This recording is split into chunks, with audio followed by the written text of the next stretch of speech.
Hey boys, it's HarmNone. Today we're going to be going over the 10 worst vehicles that you can buy in Grand Theft Auto Online. Now this is a bit different than the worst purchases that you can make. These are just some vehicles that really have no purpose in being purchased, or they have a purpose but the purpose isn't actually fulfilled by the vehicle themselves, because a lot of them are broken and a lot of them have counterparts that are just simply better at what they were made to do, and some of them just suck.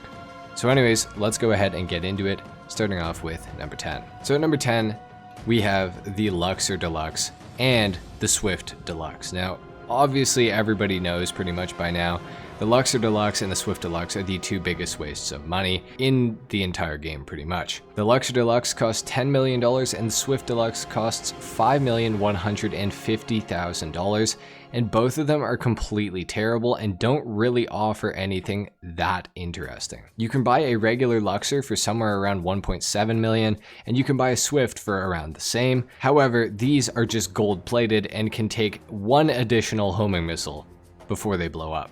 That's the only difference. You can also drink champagne in the back of both of them. You can drink champagne in the back of the Swift regularly. You don't need the Deluxe to do that, I do believe, if I am correct in my memory. The Luxor, you do not get that. So if you do want to drink champagne in the back of your plane, you do have to buy the Luxor Deluxe. So if that's worth $10 million to you, then be my guest, go for it. The only people that will really defend the Luxor Deluxe and the Swift Deluxe are these money modding or glitching nerds that like to talk about, oh well bro, I have 10 billion trillion dollars in GTA. They're nerds. That's really all I have to say about it. Yeah, the Luxor and the Swift Deluxe, both completely terrible, both pointless, don't buy them. At number 9, we have the Pegasi Tesseract. Now I have a personal beef with the Tesseract because I think this car is like the epitome of cringe in GTA. It costs $2,825,000, making it one of the most expensive vehicles in the game, but it's got the handling of a wet paper towel, and it's got Fortnite styling. So I can just imagine the kids that steal their mom's credit cards to buy V-Bucks on Fortnite. They love the Pegasi Tesseract, for sure, 100%. I don't even have to ask them because I know. The other problem that I have with this car is for $2,800,000, there are a lot of cars you can buy, and there's a lot of cars that outperform this thing, that are better looking in my opinion, that have more customization. But my biggest beef with the Tesseract is that it cannot go around corners. Now I play on PC, so maybe this is just a PC thing in general. But when I go around a corner in the Tesseract, if I am applying throttle to this car, it will spin out. Guaranteed. It doesn't matter. I can be going so slow. I cannot even be applying the throttle, and the Tesseract will still spin out. I don't understand. It's like they removed the downforce from the rear of this car and put it all on the front wheels, and then just left the rear to just fly, just go. Oh, we're spinning out, yep. Like, the Tesseract sucks, it's a bad car, and for the price tag that they want you to pay, it is a terribly bad vehicle. That's all I have to say about the Tesseract. I know the Tesseract tards are gonna be defending this one hard in the comments, so get ready for that, but it's a terrible vehicle. At number 8, we have a very recent new hatred of mine. This is the BF Raptor. Luckily, it is a removed vehicle, so thank God for that. This thing would otherwise go for $648,000, and I had the displeasure of buying it for half that price the other day, which was still overpriced as far as I'm concerned. It is awful in every single possible metric. It does not have one single customization option that you can do to it, and the handling is god-awful. The understeer is maybe the worst I've ever experienced in GTA. It just doesn't turn. It's like the front wheels aren't there. Not to mention that it is a 3-wheeled vehicle, which if we haven't learned anything from the Reliant Robin in real life, it just doesn't really work. Oh my God! But it especially doesn't even work in GTA, which is still sad because it's a video game. The Raptor sucks. It's basically a motorcycle with 3 wheels for some reason, with a bit of a body on it as well. Also for some reason, who knows. But the BF Raptor, terrible vehicle. Please, if this thing ever gets added back for a week into the game for you guys to buy, don't. Just don't. Save yourself some time. If you want to know more about it, I just did a customization and review on it, but I don't even recommend checking it out because, ew, it's a terrible vehicle. That's it. Next up at number 7, we have the HVY Barrage.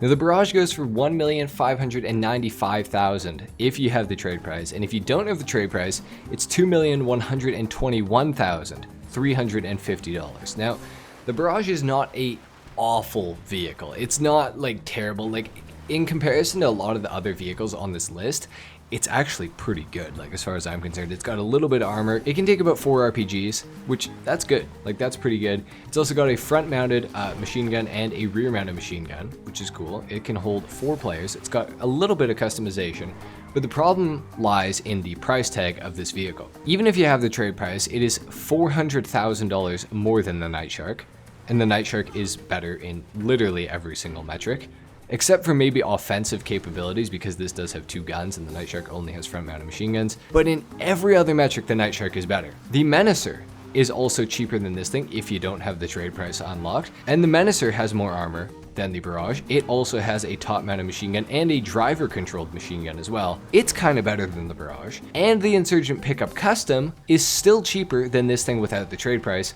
And the Insurgent Pickup Custom has driver-controlled proximity mines, it has a top-mounted gun, and it can hold 9 players. And it has way more armor. Even compared against the other HVY vehicles in the game, the Barrage just isn't that good.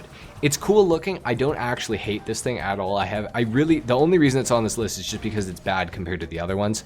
But the Barrage is definitely not a good purchase to make in GTA Online, and it is one of the worst vehicles for the price, especially in comparison to its counterparts. So don't buy a Barrage. Next up, we have a Pegasus vehicle, go figure. We have the Brigade, coming in at $555,000. Now this thing doesn't have bulletproof tires, it doesn't have armor.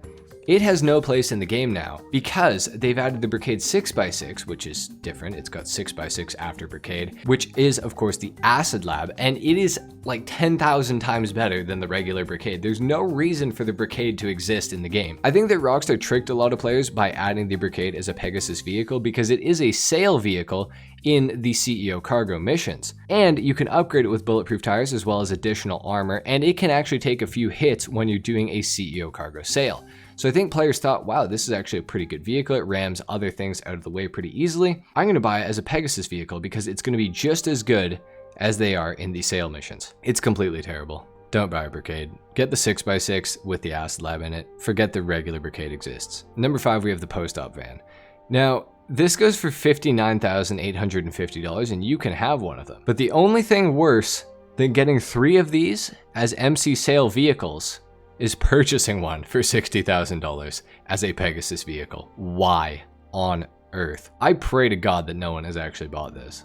I would actually be very curious to know the amount of players who bought a post-op van willingly, not at gunpoint, to use as a Pegasus vehicle. If you bought this, comment down below so I can ban you from commenting on my channel forever. At number 4, we have the Grotti Brioso 300 wide body.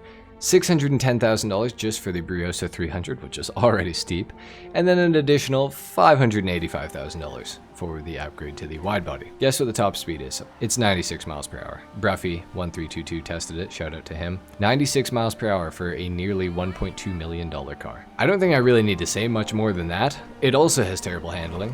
The upgrades for it are not that cool despite it being a Benny's vehicle. Generally, terrible. Wish we got something else in that DLC, but shout out to Rockstar Games, I guess. At number 3, we have the Vapid Slam Truck for $1,310,000. This vehicle has one purpose, and it is to tow other vehicles on the back of it. You're supposed to be able to drive vehicles up on the back of it and drive them around. It doesn't do that. It doesn't do its one purpose. And it completely sucks to drive. Driving this thing feels like you are on black ice all the time, and you are just out of control. If you're going over 10 miles per hour in the Vapid Slam Truck, which to get to 10 miles per hour takes about 3 seconds, you cannot control this vehicle. You can't go around corners. You just slide. And it's not just the back wheels. It's not like it's an oversteer problem. The front wheels don't have any grip either. It makes no sense. The vehicle sucks. As you can see, it doesn't tow anything. Generally, completely awful. At number 2, we have the Cheval Taipan, coming in at $1,980,000. I have to say, in black, this car actually looks really, really good. It has engine resistance. It's almost $2 million. The back end of it looks very strange. From the front, it's cool, but from the back, I don't know what they were thinking. And it's pretty huge. It's also a very big vehicle, and it's really slow. It's just generally underwhelming. This and the Overflawed Tyrant have to be 2 of the worst supercars in the game, next to, of course, the Pegassi Tesseract and the vehicle that we have at number 1, which is of course the Grotti X80 Proto. This vehicle goes for $2,700,000, and it was discovered recently by, again, Bruffy1322, that the vehicle is literally broken. It has terrible performance generally. It is all-wheel drive, so it's kind of fast off the line, but that's about it. It kind of looks ugly, and it's really only liked by kids. But the real problem that I have with the X80 Proto is that the downforce on this car is completely clapped. The X80 Proto, depending on the direction you are driving on the map, will get different amounts of downforce. Now, I know what you're thinking. You might be like, well, I guess if you're driving into the wind, maybe you'd have more. No, it's not that. If you're driving, for example, north on the map, I'm not 100% sure that this is the exact thing, but this is a general consensus of what goes on. If you're driving north on the map with the Grotti X80 Proto and you are turning right, you will not have downforce. If you are going south on the map from Paleto Bay, say, and you turn left, you will not have downforce. In what world does that make any degree of sense? Rockstar broke this car, and I don't even think that they know. I don't think they've realized that they broke the X80 Proto when they made it, and that it was fundamentally broken and it's always been a terrible car. But you can literally test this for yourself. Like I said, it might not be north-south, it might be east-west, whatever. You can literally test this for yourself if you have an X80. Go down a road and turn right and left and see which direction the car turns better in, and then turn around and do it the other way, and it will be different. It will be opposite. It is so stupid. It is so broken. The car's ugly. Only liked by kids. Ugly, terrible, garbage. $2.7 million. I get mad talking about it. Anyway, guys, there you have it. That's it. Those are the 10 worst vehicles in Grand Theft Auto Online. There are a lot of bad vehicles in this game, but I feel like these truly take the cake, although there are a lot more. So if you want a part 2 to this, make sure you leave a like down below. Subscribe to my channel if you guys are new. If you didn't enjoy the video, or if you are a Tesseract tard, or if you're a modder that I offended at the start of the video, feel free to dislike, of course. I will see you guys in the next video. Until then, take care. Peace.